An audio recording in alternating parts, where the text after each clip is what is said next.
Selamat siang teman-teman semuanya. Benar ini dengan Kak Fafa dan Kak Gracia? Ya, benar. Sebelumnya boleh saya lihat reservasinya, Kak?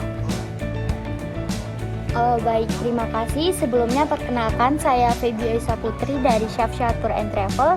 Teman-teman bisa memanggil saya Feby.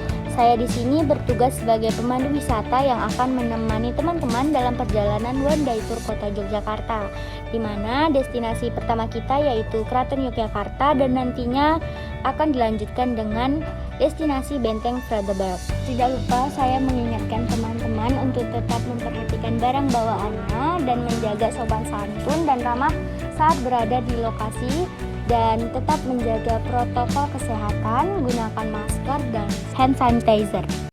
Teman-teman dapat ketahui, menurut sejarah, Keraton Yogyakarta mulai didirikan oleh Sultan Hamengkubuwono I pada beberapa bulan pasca perjanjian Giyanti pada tahun 1755.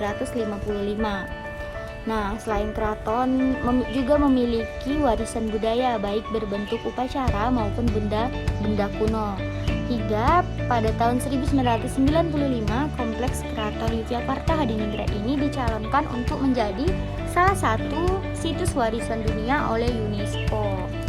Nah, teman-teman, hari ini kita akan mengelilingi keraton selama 1 jam 30 menit, di mana teman-teman 1 jam pertama akan mendengarkan sejarah keraton secara detail bersama saya.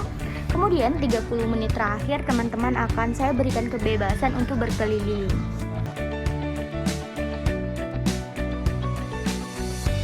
Baik teman-teman, sekarang ini kita berada di Regol Sri Manganti yang menuju Kompleks Sri Manganti. Regol ini adalah regol kedua dari 5 regol yang membagi keraton menjadi 7 bagian. Sri Manganti sendiri adalah tempat penantian yang paling tinggi. Perlu teman ketahui juga, di setiap regol ini di belakangnya ada tembok sebagai sistem sekuritas, dan dalam keraton ini ada namanya kemama.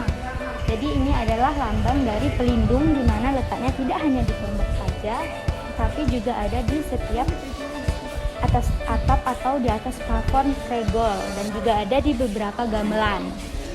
Nah, baik, sekarang kita akan menuju pelataran Sri Manganti. Silakan.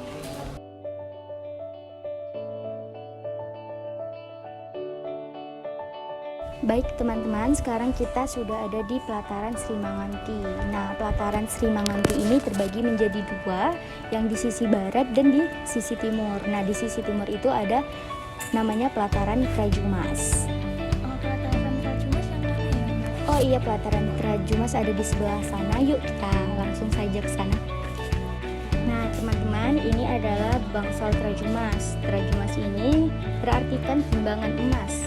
Bangsal ini juga konon katanya dipakai untuk pengadilan sebelum dipindahkan ke bangsal Pancaniki. Bangsal ini sebelumnya digunakan untuk sekolahan atau untuk menyimpan benda-benda keraton. Bangsal Trajumas ini juga dikatakan istimewa karena biasanya rumah joglo hanya memiliki 4 soko. Kalau Trajumas ini memiliki 6 soko. Oleh karena itu, ini adalah satu-satunya yang ada di dunia joglo dengan 6 pilar. Baik, di sini teman-teman bisa melihat dokumentasi Sri Sultan Hamengkubuwono IX sedang diwawancarai oleh rombongan wisatawan surat kabar, majalah dan radio Amerika di Yogyakarta pada tanggal 23 Juni 1949. Nah, di sebelah sini ada dokumentasi Sri Sultan Hamengkubuwono IX menerima kunjungan Presiden Soekarno ke Yogyakarta pada tanggal 19 September 1951. Nah, di sini teman-teman bisa melihat koleksi peralatan yang dipergunakan Sri Sultan Hamengkubuwono IX di Pasanggrahan Situbondo Kaliurang. Di situ ada gelas, lampu pemangku. Nah, di sini teman-teman bisa melihat silsilah keluarga Sultan Hamengkubuwono ke-8. Nah, ini ditulis dengan tulisan aksara Jawa. Baik teman-teman, sejauh ini apakah ada yang ingin ditanyakan? Tidak. Baik, kita sudah cukup lama mengelilingi keraton ini. Perlu teman-teman ketahui juga, di sini tidak hanya melihat benda-benda koleksi keraton, tetapi di sini juga ada ditawarkan berbagai macam pertunjukan seni, diantaranya ada gamelan, wayang kulit, wayang golek, tarian, dan puisi. Setiap pertunjukan juga sudah memiliki jadwalnya masing-masing. Nah, semoga teman-teman senang dan mendapatkan pengetahuan yang luar biasa setelah ini. Sekarang kita akan menuju destinasi kita yang kedua, yaitu Benteng Vredenburg. Sebelum naik ke bus nanti, saya mohon teman-teman tetap memperhatikan barang bawaannya, barangkali ada yang tertinggal.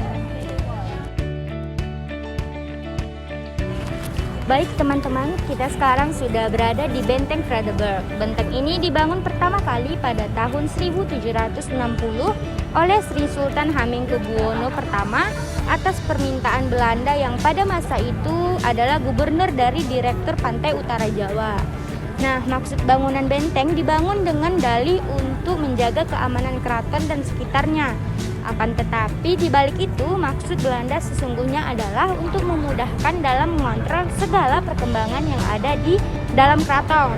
Nah, benteng ini dibangun dengan bentuk bujur sangkar yang keempat.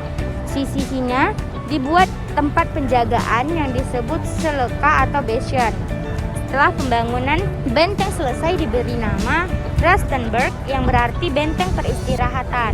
Nah, pada tahun 1867 di Yogyakarta terjadi gempa bumi yang mengakibatkan rusaknya sebagian bangunan benteng dan diadakan perbaikan. Nah, nama benteng ini diganti menjadi nama Vredenburg yang artinya benteng perdamaian.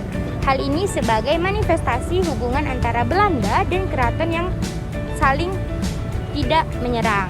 Nah, di Museum Vredenburg ini menyajikan beberapa koleksi seperti koleksi bangunan.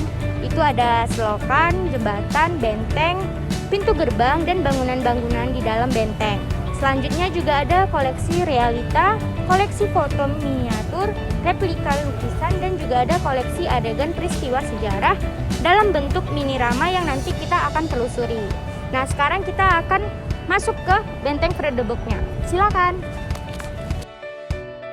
Sekarang kita berada di ruang diorama pertama yang terdiri dari 11 buah diorama yang menggambarkan peristiwa sejarah Perang Diponegoro sampai masa pendudukan Jepang di Yogyakarta, yaitu tahun 1825 sampai 1942.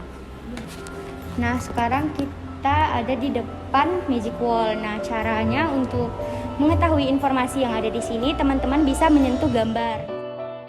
Nah, selanjutnya setelah dari diorama pertama ini, kita akan menuju diorama yang kedua yang ada di seberang. Yuk, silakan. Nah, sekarang kita sudah berada di diorama 2 yang terdiri dari 19 buah diorama yang menggambarkan peristiwa sejarah sejak proklamasi sampai agresi militer Belanda tahun 1945 sampai 1947. Mari kita telusuri.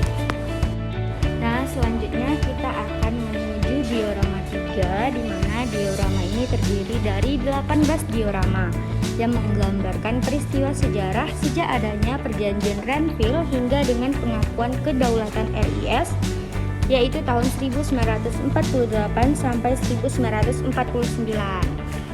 Nah, sekarang kita sudah ada di ruang pameran diorama 4. Ruang pameran ini menggambarkan peristiwa sejarah dari pemilihan umum pertama di Yogyakarta tahun 1950, Konferensi Rencana Kolombo tahun 1959, Seminar Nasional Pancasila pertama di Yogyakarta, Rencanangan Trikora 1961.